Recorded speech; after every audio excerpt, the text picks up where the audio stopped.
Nasib ibu Kevin di ujung tanduk usai izinkan anaknya nikahi tante 41 tahun, kini menyesal. Bunda Kevin bak ketar-ketir setelah menerima hujatan dari warganet usai menikahi anaknya dengan Mariana, tante 41 tahun. Ibu Kevin Lisa bak menyesal telah menikahkan anaknya Kevin yang masih di bawah umur. Ia mengaku tak tahu jika menikahkan anak di bawah umur ada pelanggaran hukum. Sebelumnya, pernikahan antara Kevin dan Mariana viral di media sosial.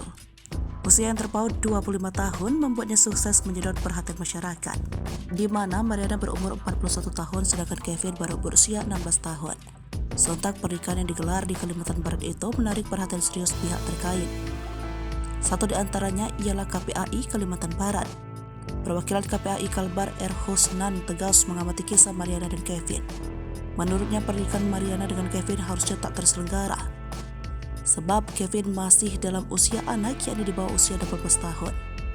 Dalam undang-undang perkawinan pun usia minimal laki-laki menikah adalah 19 tahun.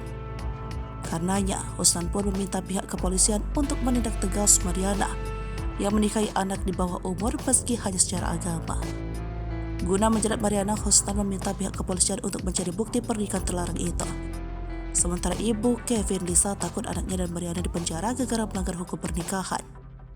Bahkan wanita 37 tahun itu asal Kabupaten Sambas, Kalimantan Barat itu tegas meminta putranya Kevin untuk menceraikan Mariana.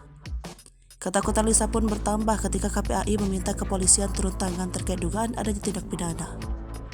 Lisa rupanya tak tahan menghadapi hujatan hingga ancaman pidana usai Kevin menikahi Mariana pada 30 Juli 2023. Karena tak ingin anaknya kena perkara hukum, Lisa pun meminta Kevin menceraikan Mariana.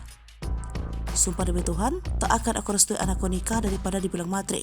Bagus cerai aja, malas banyak masalah. Diakui Lisa, ia sebelumnya tidak tahu bahwa menikahi anak di bawah umur adalah pelanggaran hukum. Dalam klarifikasinya, Lisa pun membantah dirinya hanya mengincar harta Mariana saja.